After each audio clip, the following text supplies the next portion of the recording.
Shalom, Bapak Ibu, saudara-saudara yang saya kasihi. Kembali kita akan merenungkan firman Tuhan.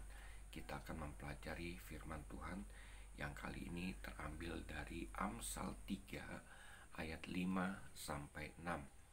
Amsal 3 ayat 5-6. Saya beri judul Hidup Bergantung kepada Tuhan. Amsal 3 ayat 5-6. Demikianlah firman Tuhan, percayalah kepada Tuhan dengan segenap hatimu dan janganlah bersandar pada pengertianmu sendiri. Akuilah Dia dalam segala lakumu, maka Ia akan meluruskan jalanmu. Bapak Ibu, saudara-saudara yang saya kasihi, sejak kecil kita diajarkan oleh orang tua kita untuk bisa bertanggung jawab terhadap apa yang kita perbuat, untuk kita bisa mandiri dalam menghadapi berbagai situasi kehidupan kita. Di sekolah pun juga seperti itu. Kita masuk kegiatan pramuka yang mengajarkan kita untuk bertanggung jawab terhadap apa yang kita lakukan. Dan kita mandiri terhadap segala situasi kondisi apapun yang kita hadapi. Hal ini kontras dengan kebenaran firman Tuhan yang mengatakan percayalah kepada Tuhan dengan segenap hatimu dan jangan bersandar kepada pengertianmu sendiri. Akuilah Dia dalam segala lakumu, Ia akan meluruskan jalanmu. Ya, firman Tuhan katakan janganlah bersandar pada pengertianmu sendiri. Jadi dengan kata lain, Bapak Ibu saudara-saudara yang saya kasih, sebenarnya kalau kita kontraskan hal ini dengan firman Tuhan, kita melihat kelihatannya ada kontradiksi antara firman Tuhan dengan fakta kehidupan. Sehari-hari kita harus bertanggung jawab terhadap apa yang kita lakukan dan kita mandiri. Ya, jadi artinya kita menghadapi segala sesuatu dan tidak lari dari apa yang kita hadapi atau lari dari permasalahan. Tapi firman Tuhan katakan jangan bersandar pada pengertianmu sendiri. Memang betul, Bapak Ibu saudara-saudara yang saya kasihi, kita harus benar-benar hidup bergantung kepada Tuhan. Dengan segenap hati, dengan segenap kekuatan kita percaya kepada Tuhan dan mengakui segala laku kita, tingkah laku kita, dan maka Tuhan akan meluruskan jalan kehidupan kita. Artinya kita benar-benar bergantung kepada Tuhan. Bapak Ibu saudara-saudara yang saya kasihi, setiap perbuatan kita, apalagi itu dosa, itu mengakibatkan sebuah kepahitan di dalam kehidupan kita yang harus kita jalani. Ya, katakanlah misalnya seseorang hamil di luar nikah, maka ketika dia datang kepada Tuhan, seluruh dosa-dosanya diampuni oleh Tuhan kalau dia benar-benar percaya. Tetapi dia tetap mengandung dari hasil perbuatan di luar nikah tersebut. Dia mengandung di luar nikah dan anak itu dilahirkan.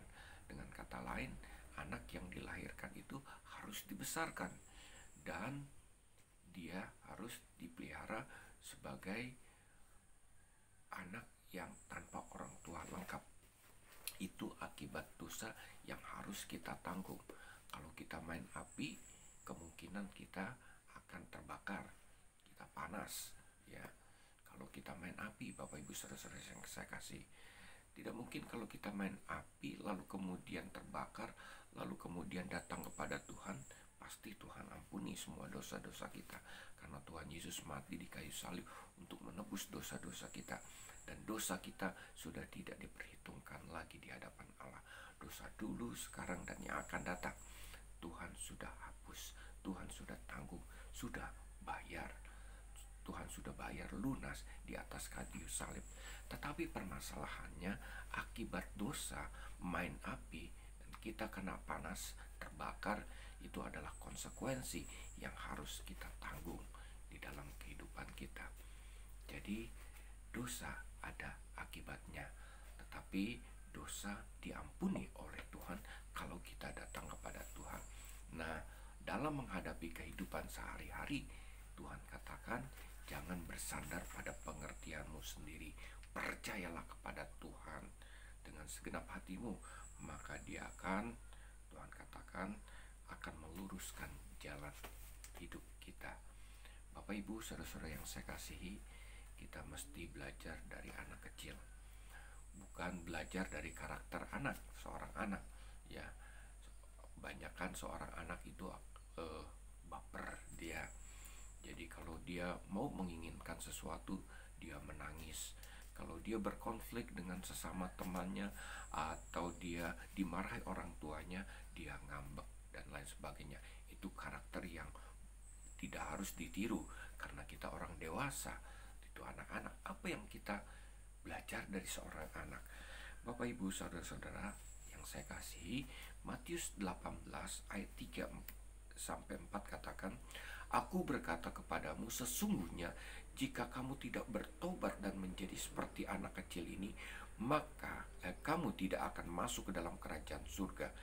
Sedangkan barang siapa merendahkan diri dan menjadi seperti anak kecil ini, dialah yang terbesar dalam kerajaan surga. Apa yang kita pelajari dari seorang anak? Yang kita pelajari dari seorang anak adalah ketergantungan dia dan percayanya dia kepada bapaknya, kepada orang tuanya. Ya. Seorang anak sangat percaya dengan bapaknya. Seorang anak sangat bergantung dengan orang tuanya. Bapak Ibu saudara-saudara yang saya kasihi, ketika saya mengajak anak saya untuk jalan-jalan ke satu tempat, wow, respon dia senang sekali. Dia tidak bertanya-tanya, dia mau pergi. Kita mau pergi kemana, Pak, Papi? Kita mau tinggal di mana, Papi? Kita mau makan apa di sana, Papi? Senangkah atau enggak kita di sana? Tidak seperti itu. Ketika seorang anak saya ajak untuk jalan-jalan, apalagi anak itu waktu masih kecil, ya, dia akan senang sekali. Dia tidak bertanya lagi kemana kita akan pergi, lalu kemudian di sana kita makan apa, senangkah atau tidak kita di sana, dan lain sebagainya. Dia tidak tanya. Reaksinya adalah senang. Kenapa? Dia percaya orang tuanya, saya bisa membawa dia ke satu tempat yang membahagiakan dia. Ya, dia tidak perlu bertanya kita kelaparan atau enggak, karena semuanya sudah akan saya sediakan. Bagaimana kita tinggal, semuanya sudah saya booking tempat yang terbaik untuk kita tinggal di sana. Ya, sangat percaya dengan orang tuanya. Itu sikap anak kecil kepada orang tuanya.